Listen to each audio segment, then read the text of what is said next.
శ్రీ జ్యోతుల్ నెహ్రూ గారు అక్కడ సుమారు 1,80,000 ఎకరాలకు నీరు ఇస్తున్నామని చెప్పేసి అక్కడ మంత్రి గారు ఎమ్మెల్యేలు గొప్పలు చెప్పడం జరిగింది.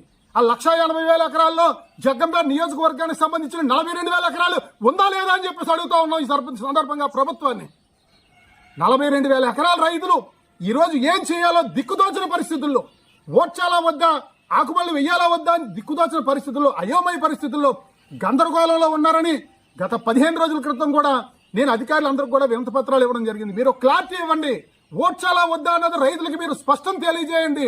ఓడ్చక్కర్లేదు, నీరు ఇవ్వలేము, మాకు చేత కాదంటే రైతులకు ఏ రకంగా నష్టాన్ని భర్తీ చేస్తారు 40,000 ఎకరాల్లో? మరి ఈ రైతు ఈ పంట మీద ఆధారపడ్డటువంటి పశువులకి గడ్డి ఏ రకంగా మీరు మరి ఏర్పాటు చేస్తారు? ఈ యొక్క సుమారు 20 గ్రామాల్లో ఈ పుష్కరం మీద ఆధారపడ్డటువంటి పేదలు రైతు కూలీలకు ఏ రకమైన మీరు హామీ ఇస్తారో స్పష్టంగా తెలియజేయండి అని జిల్లా కలెక్టర్ గారికి అధికారులందరికీ కూడా పీజీఆర్ఎస్ ద్వారా వినతి పత్రం ఇచ్చినా సరే నేటి వరకు క్లారిటీ లేదు.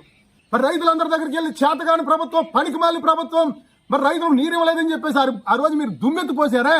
ఈ రోజు మేము అడుగుతా ఉన్నాం, మరి మీరు ఆ రోజు ఎకరానికి 50,000 రూపాయలు నష్టపరిహారం ఇవ్వాలని మీరు రైతుల తరఫున మీరు అడిగారు. మరి ఈ రోజు ఎకరానికి 50,000 రూపాయలు ఇవ్వండి, మరి గతంలో చేసిన నిర్లక్ష్యం వల్ల రైతులకు నష్టం జరిగిందని మీరు ప్రభుత్వాన్ని ఎందుకు అడగలేకపోతా ఉన్నారని చెప్పేసి జ్యోతుల్ నెహ్రూ గారిని అడుగుతా ఉన్నాం. రైతుల పక్షాన మీరు అడగండి, మేము అడుగుతా ఉన్నాం రైతుల పక్షాన మిమ్మల్ని. మీరు ఎకరానికి 50,000 రూపాయలు ఇవ్వాలని నాటి ప్రభుత్వాన్ని డిమాండ్ చేశారు. నేడు మిమ్మల్ని రైతుల పక్షాన్ని డిమాండ్ చేస్తా ఉన్నాం. 50,000 అక్కర్లేదు, ఎకరానికి 30,000 రూపాయలు ఇవ్వండి.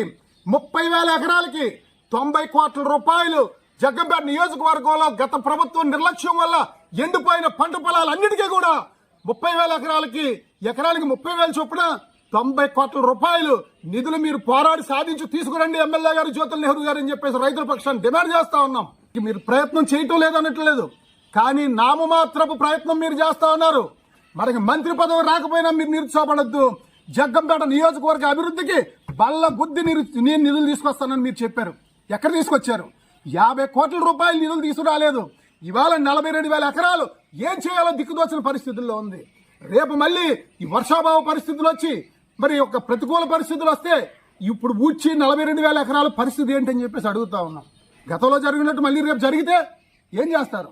ఇప్పుడు వర్షాలు వచ్చేసి రైతులందరూ కూడా ఆకుమల్లి వేసుకుంటా ఉన్నారు. దయచేసి గౌరవ శాసనసభ్యులు శ్రీ జ్యోతుల్ నెహ్రూ గారిని మేము కోరుతా ఉన్నాం, ఇప్పటికైనా మించిపోయింది లేదు.